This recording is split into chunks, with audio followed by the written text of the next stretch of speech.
Lebaran sebentar lagi. Setelah lama merantau di kota besar, yang langsung kepikiran di otak pastilah mudik. Mudik dan mudik. Tradisi mudik ini memang udah mendarah daging di Indonesia, tapi sudah sejak kapan sih ada mudik?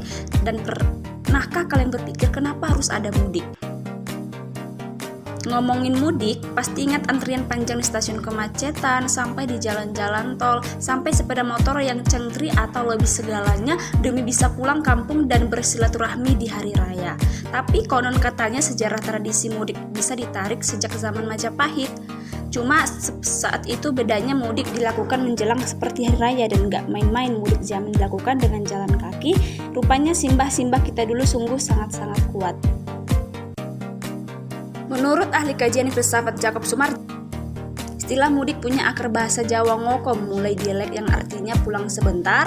Soalnya para pemudik nantinya bakal balik lagi ke kota perantauan, tapi pandangan lain datang dari penghuni senior di kota tujuan, rantau terbesar di Indonesia. Menurut sejarawan Betawi, Ridwan Saidi, mudik berangkat dari istilah menuju udik, yang artinya menuju selatan.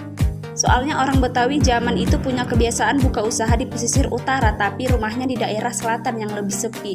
Tapi bedanya sekarang Jakarta Selatan minta ampun, jangan salahkan orang Betawi juga, apalagi pasti para tukang bakso yang jualan di sana.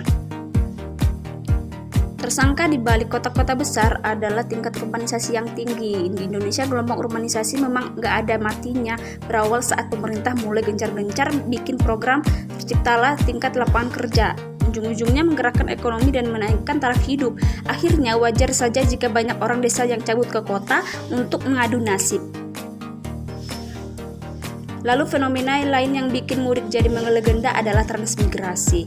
Di era kolonial, penduduk dari daerah-daerah sengaja dipindahkan untuk menjadi buruh perkebunan. Sementara di era Orde Baru, transmigrasi jadi program top pemerintah. Buktinya hampir 21/1000 penduduk berhasil untuk menetap keluar Jawa. Kalau yang udah beda pulau kayak gini nih mudiknya, tentu pakai pesawat atau kapal dong, karena nggak mungkin berenang bawa barang sebanyak itu.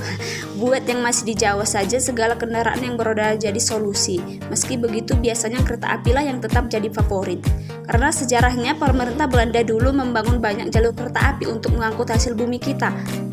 Tapi karena murah dan cepat, kereta mudah jadi transportasi favorit buat rakyat jelata.